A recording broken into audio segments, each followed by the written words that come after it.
সম্প্রতি দেশে পিআর বিতর্ক চলছে। এই বিতর্কের এক পাশে বিএনপি এবং অন্য পাশে জামায়াত। পিআর দেশের গণতন্ত্রের জন্য ভালো কি মন্দ, এই আলোচনাটা সেই বিষয়ে না। আমি আপনাদের দৃষ্টি আকর্ষণ করব মিস্টার মির্জা ফখরুল পিআর সম্পর্কে কি বলেছেন। তিনি বলেছেন, দেশের মানুষ পিআর বোঝে না। এই যে দেশের মানুষ, তার এই সম্বোধনটায় আমার আপত্তি আছে। আমি কি দেশের মানুষ না? আমি কি তাকে বলেছি যে আমি পিআর বুঝি না? আপনি কি বলেছেন যে আপনি পিআর বুঝেন না? এইভাবে রাজনীতিবিদরা আমাদেরকে ব্যবহার করেন। পিআর না বুঝার কোনো কারণ নাই। যেভাবে আমরা সবসময় ভোট দিয়েছি সেভাবেই ভোট দেব, শুধু মার্কা দেখে ছাপ্পর মারব। এইটা না বুঝার কি আছে?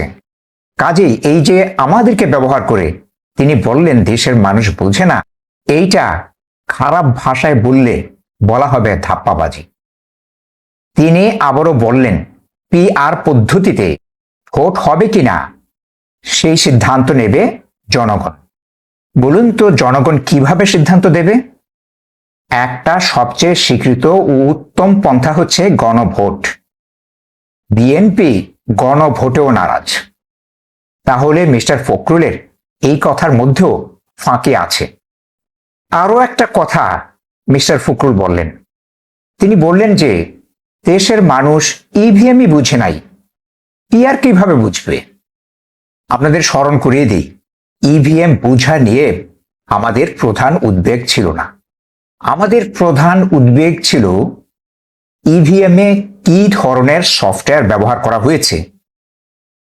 যেহেতু আমাদের এই আশঙ্কাটা ছিল যে আমি ধানের শীষ দেখে ইভিএম এর বাটন চাপলে পরেও সফটওয়্যারের কারণে সেটা হয়ে যেতে পারে নৌকা। আমাদের মূলত সেই উদ্বেগটা ছিল। আমরা কি জাতি হিসেবে এত বোকা যে একটা মেশিন ব্যবহার কিভাবে করব সেটা আমরা জানি না?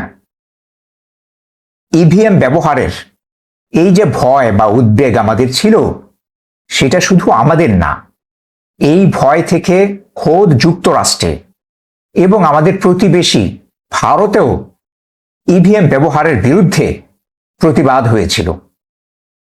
প্রসঙ্গক্রমে সেই কথাটাও বলে রাখি, পিআর পদ্ধতি নিয়ে পৃথিবীর কোথাও কোনো বাদ প্রতিবাদ হয় নাই। তবে একটা কথা বিএনপি স্পষ্ট করে বলেছে, সেটা হলো তারা পিআর চায় না। এখন স্মরণ করতেই হয়, বিএনপি তত্ত্বাবধায়ক সরকারও চায়নি। কেন?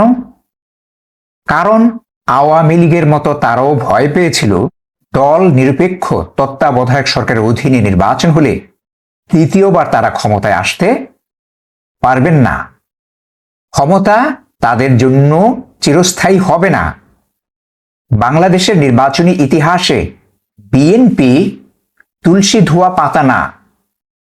মাগুরা সহ তাদের আমলে অনুষ্ঠিত হওয়া সবগুলো বাই ইলেকশনের খবর নিন। এই কথার সত্যতা খুঁজে পাবেন। বিএনপি যে পিআরের বিরোধিতা করছে, এর পেছনেও তাদের তিনটা ভয় কাজ করছে। এক, প্রাপ্ত ভোটের ফলাফল অনুসারে আনুপাতিক যে সংসদীয় আসন তারা পেতে পারে, তা দিয়ে হয়তো সরকার গঠন করা যাবে না।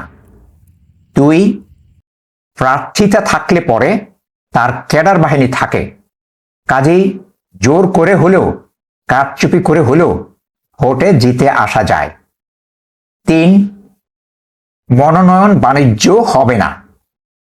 আপনারা ভালো থাকবেন, সুস্থ থাকবেন। আল্লাহ হাফেজ।